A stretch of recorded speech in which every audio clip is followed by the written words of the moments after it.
صحیح تبلیغی وہ ہے جو مرکز کی ہدایات کے مطابق تبلیغ کا کام کرے، اور غلط وہ ہے جو مرکز کی ہدایات کو چھوڑ کے اپنی مرضی سے کام کرے۔ نظام شورائیت، عالمی شورا کی شرعی حیثیت۔ نظام شورائیت میں یہ ہوتا ہے کہ ایک متعینہ افراد کی تعداد، مثلاً 10-12 آدمی مل کر ایک شورا بنا لیتے ہیں، اور وہ افراد آپس میں باری باری حکمرانی چلاتے ہیں، مہینہ مہینہ، ہفتہ ہفتہ، دن دن، وغیرہ وغیرہ۔ ان کا مقصد ہوتا ہے کہ حکم چلانے کا موقع سب کو ملے، جس طرح سے کمیونسٹ لوگوں کا نظریہ ہے۔ نظام شورائیت کا شرعی حکم بغیر امیر والی عالمی شورا کی حکمرانی کا یہ نیا طریقہ قرآن، حدیث، اجماع امت کے بالکل خلاف اور برعکس ہے۔ امت کی رہبری کے لیے اگر بغیر امیر کی عالمی شورا کی حاجت روا رہتی تو رسول اللہ صلی اللہ علیہ وسلم پر واجب تھا کہ اس کے بارے میں بیان فرما دیتے، تاکہ امت مسلمہ اختلاف، افتراق اور انتشار سے بچ جاتی۔ لیکن نبی رحمت روح فدا صلی اللہ علیہ وسلم نے اس طرح کی بغیر امیر والی عالمی شورا کی بابت کوئی پیشن گوئی یا کوئی ذکر نہیں فرمایا، نہ ہی کتاب اور سنت میں اس غیر اسلامی عالمی شورا کی بابت صریح احکامات ملتے ہیں اور نہ ہی کوئی اشارات ملتے ہیں۔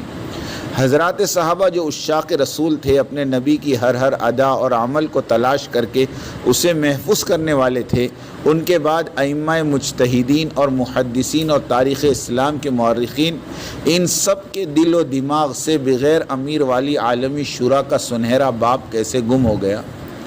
بقول مولانا ابراہیم دیولہ صاحب اور فاروق بنگلوری صاحب اور دیگر شورائی مفتیان کرام کے، اگر بغیر امیر والی عالمی شورا حق ہے تو پھر خلفائے اربعہ اور تابعین اور تبع تابعین اور ائمہ اربعہ کے مذاہب میں اس طریقے کا کوئی ذکر کیوں نہیں ملتا، اور کیوں اس کے بارے میں کوئی ادنا سا قیاس یا ضعیف اور موضوع قسم کی روایات بھی مل جاتی؟ ہم کو تو نہیں مل سکی۔ اگر مولانا ابراہیم صاحب دیولہ، بھائی فاروق بنگلوری اور شورائی مفتیان کرام سب مل کر ہی پیش کر سکتے ہوں تو پھر پیش کیوں نہیں کرتے؟ کیوں مسلمانوں پر رحم نہیں کرتے، اور کیوں مسلمانوں کو اس فتنے سے آزاد نہیں کرتے؟ عالمی شورا پر حضرت مولانا سلیم اللہ خان صاحب رحمۃ اللہ علیہ کا تبصرہ۔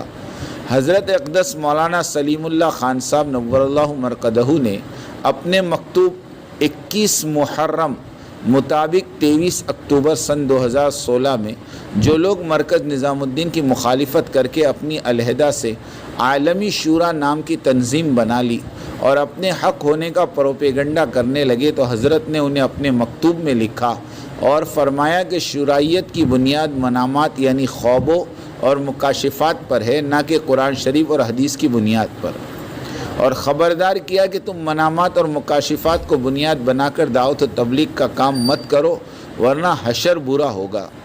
جنہوں نے صاف ستھرے دین اور اس کے احکامات کو پیچھے چھوڑ کر منامات اور مکاشفات کو بنیاد بنایا تھا، وہ لوگ بہت بڑے خطرے اور خسارے میں پڑ گئے تھے، ان سے عبرت حاصل کرو۔ کتاب و سنت کے محدود مطالعے کی حد تک احقر یعنی حضرت سلیم اللہ خان کا میلان عمارت کی طرف ہی ہے۔ حضرت مولانا محمد احمد صاحب بھاولپوری انصاری دامت و برکاتہم رائے ونڈ کے اجتماع میں پرانے احباب کی مجلس میں فرمایا، بعض لوگ اپنی انا کے مسئلے میں پڑھ کر مرکز نظام الدین کو چھوڑ کر چلے گئے ہیں، اور وہ اپنی علیحدہ بادشاہت چلانے کے لیے اپنا گروپ بنا لیے ہیں اور اپنے مراکز دنیا میں بنانے لگے ہیں۔ وہ سراسر گمراہی میں پڑے ہیں، انہیں توبہ کرنا چاہیے اور مرکز نظام الدین لوٹ جانا چاہیے، ورنہ خاتمہ برا ہوگا۔ امیر اور عمارت عین دین ہیں۔ بے شمار احادیث صحیحہ میں رسول اللہ صلی اللہ علیہ وسلم نے امیر کی اطاعت کا حکم دیا ہے اور امیر کی اطاعت سے روگردانی کرنے سے منع فرمایا ہے۔ شورا بہت ضروری ہوتی ہے لیکن امیر کی معاونت کے لیے، اور شورا جس قدر مضبوط ہوگی اور اس کے ارکان جس قدر متدین اور فاضل ہوں گے، وہ امیر کو اسی قدر سیدھا رکھ سکیں گے۔ اس ذمہ داری کو خلیفہ اول صدیق اکبر رضی اللہ تعالیٰ عنہ نے اپنے پہلے خطبے میں فرمایا، یعنی اگر میں ٹھیک اور اچھا چلوں تو تم میری مدد کرنا، اور اگر میں غلط چلوں تو تم مجھے سیدھا کر دینا، یعنی میری اصلاح کرنا۔ مسئلہ جو لوگ یہ کہتے ہیں کہ تبلیغ و دعوت کے کام کو ایک فرد یعنی صرف امیری کے حوالے کر دو، وہ جانے اور اس کا کام، تو یہ بھی غلط اور غیر درست ہے۔ اس لیے کہ جب صدیق اکبر خود کو معصوم اور محفوظ نہیں سمجھتے تو مولانا سعد صاحب کی کیا بساط اور کیا حیثیت ہے۔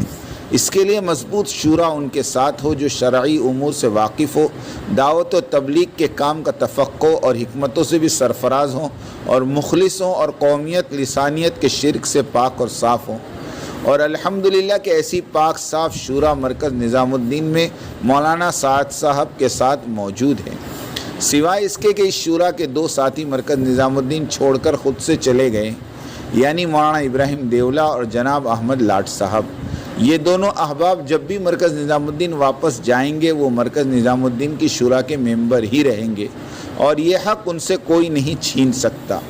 تنبیہ، رہا باقی عالمی شورا کے دیگر نام، مثلا ڈاکٹر خالد صدیقی، ڈاکٹر ثناء اللہ، فاروق بنگلوری، مولوی اسماعیل گودرا وغیرہ وغیرہ، تو ان کے نام مرکز نظام الدین کی بنائی گئی شورا میں کبھی شامل ہی نہیں تھے۔ سن 2015 میں مرکز نظام الدین والی شورا باقاعدہ بنائی گئی، سب کے نام لکھے گئے اور لسٹ تیار کر کے سبوق کے دستخط لینے والے بھائی فاروق صاحب بنگلور والے ہی تو تھے۔ فاروق بھائی بنگلوری صاحب کو میں اللہ کی قسم دے کر پوچھتا ہوں کہ یہ ہمارا کہنا اگر غیر درست اور جھوٹ پر مبنی ہے تو اللہ کی قسم کھا کر اعلان وائرل کر دو، اور اگر ہماری بات صحیح ہے تو پھر اپنے رجوع اور توبہ کا اعلان کر دو۔ ہم تمہیں 1 ہفتے کا وقت دیتے ہیں، بعد مرور مدت آپ ایک فسادی اور فتین گنے جائیں گے۔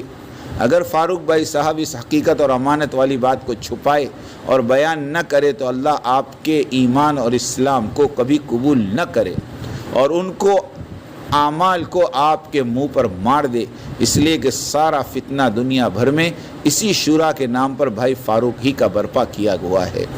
فتین یعنی فتنے باز کے لیے بددعا کرنا بھی عین سنت ہے، نبی کریم صلی اللہ علیہ وسلم کا اسوہ حسنہ ہے۔ اسی طرح سے اچھے ساتھی بھی اللہ تعالی سے مانگے جائیں، یہ بھی سنت ہے۔ حضور صلی اللہ علیہ وسلم کی دعاؤں سے ثابت ہے کہ آپ مانگا کرتے تھے، اے اللہ میرے آس پاس رہنے والے اچھے اور مخلص ساتھی ہوں۔ نظام امارت کو ختم کر کے نظام شرعیت قائم کرنا شریعت میں چھید کرنا ہے اور بدعت خبیثہ ہے۔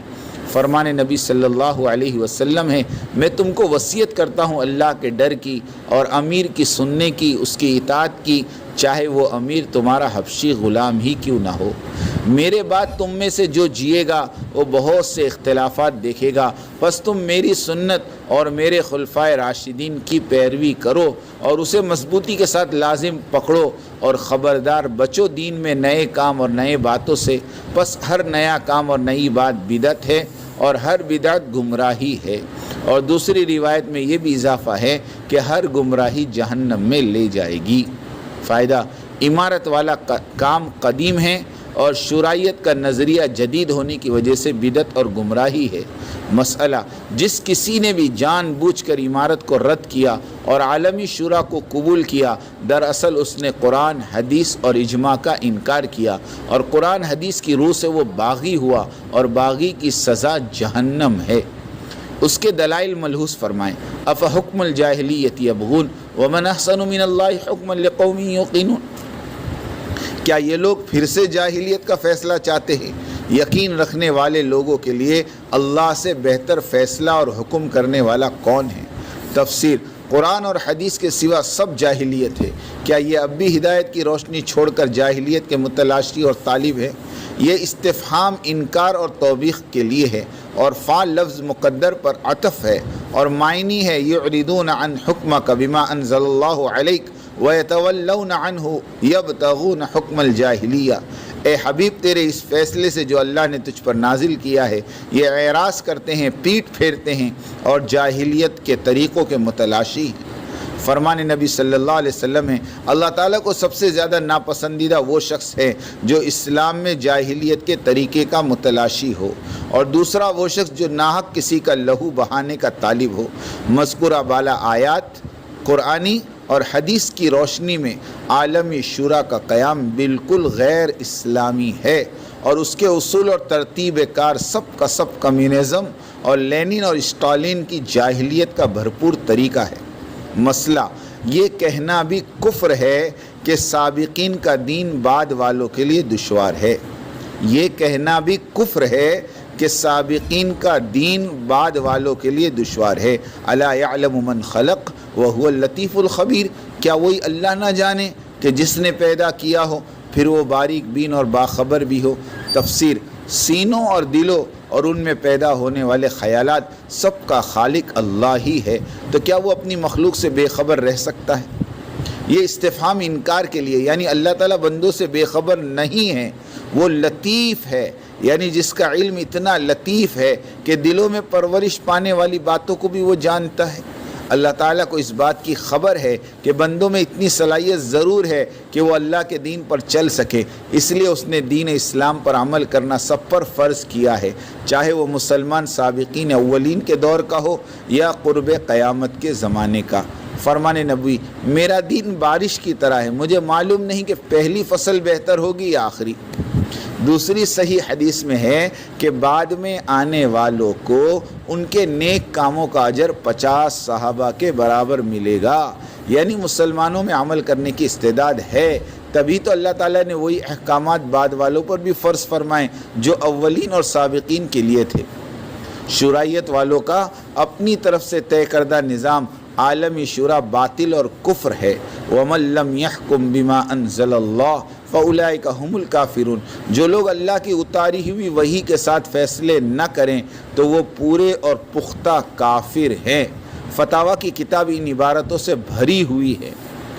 ترجمہ، جس نے بھی فیصلے کی وہ راہ اختیار کی جو اللہ کی نازل کردہ وحی سے نہ ہو اور اس راستے کو وہ بہتر جانے شریعت کے بتلائے ہوئے حکم سے، اور جائز اور بہتر سمجھے اس وضع کردہ طریقے کو اسلامی شریعت سے، تو ایسا فیصلہ کرنے والا سارے مسلمانوں کی نگاہ میں صریح کافر ہے۔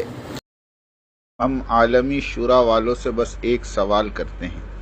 سوال، عالمی شورا یعنی ورلڈ کاؤنسل کا نام اور اس کا منشور قرآن، حدیث اور سیرت طیبہ سے اخذ کردہ ہے یا پھر دشمنان اسلام لینن اور اسٹالین کمیونسٹوں کی ڈکشنری سے؟